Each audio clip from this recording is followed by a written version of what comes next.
On the northeast coast of Scotland, built on a rocky piece of land jutting out into the North Sea, this castle has a rich history, from early chronicles to William Wallace to the Jacobite Rebellions, and it was also the scene of one of the most famous sieges in Scottish history. This is James from History Victorum. Join us as we explore the castle of Dunnottar.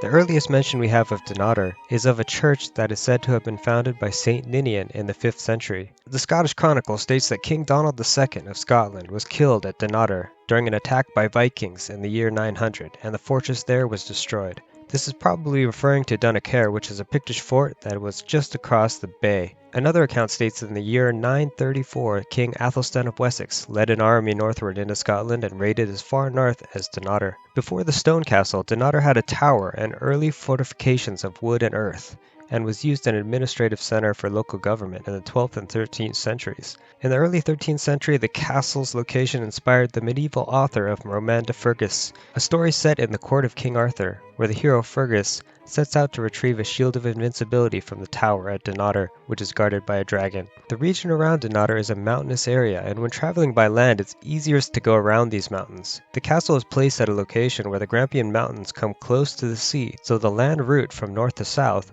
must pass close to Dunnottar, which shows the strategic location. In 1276, a church was consecrated by Bishop William Wishart of St. Andrews. This church later would be destroyed in a dark story involving William Wallace during the Scottish Wars of Independence. According to the poet Blind Harry, who wrote a biography on Wallace called The Wallace, in the late 15th century, William Wallace attacked Dunnottar. 4,000 English soldiers were trapped seeking sanctuary, and some were driven off the cliffs while others took refuge in this chapel. Wallace set fire to the chapel and burned alive those inside. Blind Harry also states that Wallace went on to France to fight a lion and seems to get the age wrong of Wallace on several occasions, so this story may be a bit fantastic. But Edward did accuse Wallace of burning churches, and many fortresses changed hands during this time, so the gist of the story may well be true. The church we see now has been renovated, but the windows on the stories on the lower levels are believed to be original, on the south side. Wallace is said to have entered in secret through this side entrance, which is now known as the Wallace Postern. In the year 1336, King Edward III of England commanded William Sinclair to sail 8 ships to Dunnottar to rebuild the fortification, but it again fell into Scottish hands later in that same year. 1359, the castle fell into the hands of the Keith family, who would own the castle for almost 400 years. With this newly acquired land, William Keith would build a stone tower, which would get him excommunicated from the church. In 1359, William Keith married Margaret Fraser, the niece of Robert de Bruce, and acquired the lands at Dunnottar. William Keith built this tower on the site of Dunnottar, which still stands today. He received complaints from the clergy that it was built on sacred ground related to the nearby church and cemetery. He went ahead with construction anyway, and in retaliation was excommunicated from the church. He had to appeal to the Pope himself and wrote a letter to Pope Benedict XII explaining that the tower was necessary to protect the fortification. The Pope ordered the Bishop of St. Andrews to release him from his excommunication, provided of course that he pay proper compensation to the church for using the ground. The tower is a somewhat unusual L shape, where most towers of this time were square-shaped like this one at Urquhart. This shape allowed for rooms to be partitioned off and to have 2 rooms per floor. The tower is 4 stories tall, has a niche for a religious statue at the top of the entrance here. The first floor contains a prison, where prisoners would await trial on the second floor. The second floor would be used for trials and meals and administration, and additional chambers were on the top stories. The senior member of Clan Keith held the hereditary title known as Marshal, and later Earl Marischal. Hervey de Keith was the first Marshal of Scotland, back in the 12th century. He was Marshal under Kings Malcolm the Maiden and William the Lion.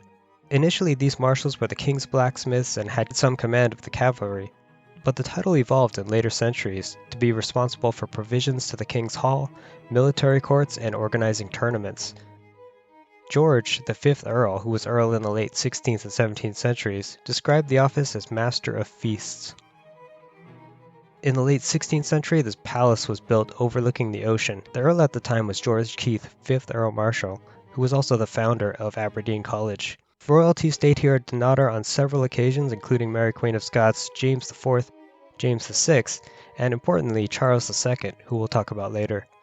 To give you an idea of how this place may have looked, we have an inventory taken of the castle of Dunnottar in the year 1612. These medieval texts are a bit hard to read, but we can make out many items of silver, including goblets, spoons, and plates, silk and velvet curtains, and a 7-piece tapestry depicting the biblical story of Samson. Later, we even have a document showing the robes of the next earl, which was delivered to Dunnottar in 1638. Parliament robe was scarlet, with black velvet and gold lace. Many of these items would curiously disappear after one of the most famous sieges in Scottish history, where Dunnottar was charged to protect the honours of Scotland.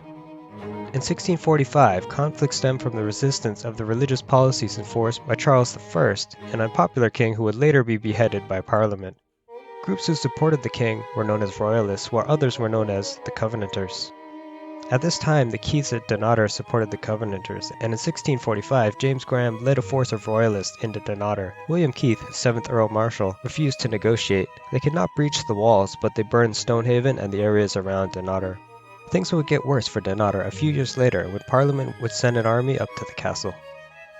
In January 1649, King Charles I was beheaded, and Parliament assumed control of Great Britain. Much of Scotland resisted this and declared the eldest son, Charles II, the new King of Scotland. He arrived in Scotland from the Netherlands and was a guest in Dunnottar Castle. He stayed in this room where some of the original plaster is still visible, showing the coat of arms of the 7th Earl Marischal and his wife, Countess Elizabeth Seton, as well as an original sundial, which was removed from its position above the entrance of the castle during restoration. In response to Scotland supporting Charles II, Oliver Cromwell led an army through Scotland and captured Edinburgh Castle and imprisoned the Earl there. One of the duties of the Earl Marischal was to protect the crown jewels, known as the Honours of Scotland, which consisted of the crown, the sword, and the sceptre. These were previously stored at Edinburgh but were smuggled out and moved to Dunnottar. Cromwell and Parliament had already destroyed the crown jewels of England and likely intended to do the same for Scotland. The Parliamentary army sent a force to Dunnottar Castle in September 1651 and camped where the war memorial now stands. Since the Earl Marischal had been imprisoned at Edinburgh, George Ogilvy was in charge of the defence of Dunnottar at the time with 69 men. During the siege, which lasted through winter, and supplies started to run low, food had to be dangerously smuggled up the top of the cliff.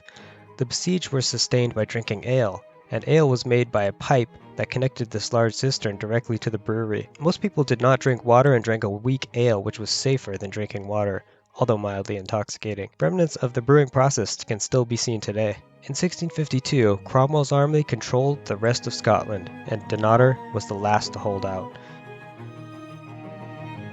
The castle was protected by 2 strong gateways, along with this large tower house known as Benham's Lodging, after James Keith of Benham, the son of the 5th Earl Marischal, whose lower rooms were stocked with cannon. The honours were lowered down the side of the castle rock in secret and were taken by a serving woman of Anne Lindsay, who was a relation to Ogilvy's wife, who was supposedly gathering seaweed. Seaweed in medieval times being known for its nutritional value and was often mixed with butter and oatmeal. The honours were taken to Kenneth Church and buried under the floor stones. The castle was finally surrendered in 1652 after artillery had arrived. Ogilvy and his wife were held prisoner and tortured. His wife did not survive. The honours were hidden until 1660 when Charles II was restored to the throne of England. This room, known as the Treasure Room, is likely where the crown jewels were stored. Inside is a plaque dedicated to Ogilvy and Anne Lindsay. The crown jewels are now displayed at Edinburgh.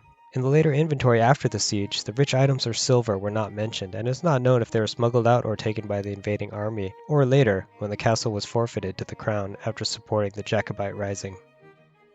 About 30 years later was another dark time in Dunnottar. This was known as the Killing Time, where political prisoners were held at Dunnottar. 122 men and 45 women were imprisoned here in crowded and unsanitary conditions in 1685 in a place called the Whig's Vault. Some were moved to the area underneath called the Thief's Hole, which was even worse as it was underneath the drain of the Whig's Vault above. At least 5 died during the ordeal. 25 escaped, but 15 were recaptured and 2 fell off the cliff face. After 10 weeks, 120 prisoners were transferred to the West Indies, but approximately 70 reportedly died during the journey. These are commemorated at the Covenanter Stone near Stonehaven. Also around this time was the start of the Jacobite Rebellions, who were supporters of the exiled King James and his descendants in the line of the Stuarts. At the time, the first Jacobite Rising in 1689, George Keith, the 8th Earl Marischal, was not a supporter of the Jacobites, but the following earls fervently supported the cause, and this would lead to the destruction of Dunnottar. In 1708, William Keith was imprisoned at Edinburgh Castle for Jacobitism. His sons, George Keith, the 10th Earl Marischal, and his brother, fought for the Jacobite cause in the Battle of Sheriffmuir in 1715 and brought troops and cannons from Dunnottar. They supported Prince James Francis Stuart, who was living in France but had returned to Scotland. The Keith brothers accompanied King James during this time, but ultimately were forced to escort him to Montrose, where he boarded a ship back to France for safety, and the Rising of 1715 came to an end. The Earl Marischal was forced to leave the country, and Dunnottar went into possession of the crown. The Marischal went on to be an ambassador in France, and he was eventually able to regain his titles in Scotland and some of his estates, but he later sold these and moved to Prussia to be the ambassador of Frederick the Great. His brother James Keith became Field Marshal of Frederick's army. The estates at Dunnottar were sold off at auction. One elaborate oak roof existed here above what is known as the gallery, which is a room that was used to display paintings but also for dancing and social gatherings. It was the precursor to the modern art gallery. Sadly, none of this remains. When the Keiths were forced to give up Dunnottar to the crown, its furniture and even floors and roofs were sold off at auction.